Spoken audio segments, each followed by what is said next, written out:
Video தொடர்ந்து பார்க்குறதுக்கு முன்னால் கீழே உள்ள சப்ஸ்கிரைப் பெல் பட்டனை கிளிக் பண்ணுங்கள். அப்போ தான் தொடர்ந்து வரும் செய்திகளை நீங்கள் பார்க்க முடியும். சவுதி அரேபியா நாடானது இந்தியா, வங்கதேசம், எகிப்து, இந்தோனேஷியா உள்ளிட்ட 14 நாடுகளுக்கு ஒர்க் விசா வழங்குவதை தற்காலிகமாக நிறுத்தி வைத்துள்ளது. இந்தியா உட்பட எந்த நாடுகளுக்கெல்லாம் விசா வழங்கப்படுவது நிறுத்தி வைக்கப்பட்டுள்ளது, இதற்கான காரணம் என்ன என்பது குறித்து பார்க்கலாம். சவுதி அரேபியாவில் ஜூன் முதல் வாரத்தில் ஹஜ் காலகட்டம் தொடங்கியுள்ள நிலையில் மெக்கா, மெதினா ஆகிய இடங்களும் செல்வோரின் எண்ணிக்கை அதிகரிக்க ஆரம்பித்துள்ளது. இந்தியாவிலிருந்தும் பல ஆயிரம் பேர் ஹஜ் புனித யாத்திரை மேற்கொள்கின்றனர். இதற்கிடையே மெக்கா, மெதினா அமைந்துள்ள சவுதி அரேபியாவில் திடீரென இந்தியா, வங்கதேசம் உள்ளிட்ட 14 நாடுகளை சேர்ந்தவர்களுக்கு விசா வழங்குவதை தற்காலிகமாக நிறுத்தி வைத்துள்ளது. கடந்த மே மாதம் முதல் இந்த ரூல்ஸ் அமல்படுத்தப்பட்டுள்ளது. ஒர்க் விசா தவறாக பயன்படுத்தப்படுவதை தடுக்கும் நோக்கில் இந்த நடவடிக்கை எடுக்கப்பட்டுள்ளதாக கூறப்படுகிறது.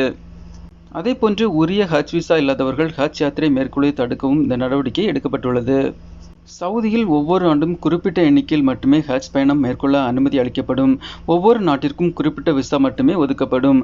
ஆனால் கடந்த காலங்களில் ஒர்க் விசா உள்ளிட்ட இதர விசாக்களை பெற்று பலரும் ஹஜ் பயணம் மேற்கொண்டனர். உம்ரா, பிசினஸ் மற்றும் குடும்ப விசா வழங்கப்படுவது நிறுத்தப்பட்டுள்ளது.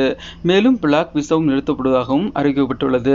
சவுதி அரேபியாவில் உள்ள நிறுவனங்கள் வெளிநாட்டு ஊழியர்களை மொத்தமாக பணியமர்த்த பிளாக் ஒர்க் விசாவை பயன்படுத்துகின்றனர். பொதுவாக கட்டுமானம், ஹோட்டல் மற்றும் வீட்டு வேலைகள் உள்ளிட்ட துறைகளுக்கும் இந்த விசாக்கள் பயன்படுத்தப்படுகின்றன. சவுதி அரேபியாவில் இந்த துறைகள் தெற்காசியா மற்றும் ஆப்பிரிக்காவை சேர்ந்தவர்களை அதிக அளவில் நம்பியுள்ளன. இப்போது எந்தவித முன்னறிவிப்புமின்றி இந்த விசாக்கள் தற்காலிகமாகவே நிறுத்தப்பட்டுள்ளன.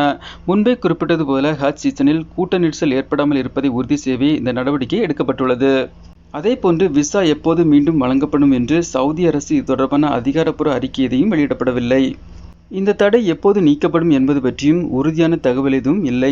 இதனால் வேலை தேடும் வெளிநாட்டர் மட்டுமின்றி சவுதியில் உள்ள உரிமையாளரும் கூட குழப்பத்தில் உள்ளனர். அதே நேரம் இதனால் பொருளாதார பாதிப்புகள் ஏற்படலாம் என்ற கவலையும் எழுந்துள்ளது.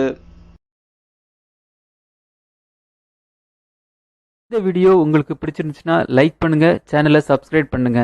தேங்க்ஸ் ஃபார் வாட்சிங் ஆல் வியூவர்ஸ். தேங்க்யூ.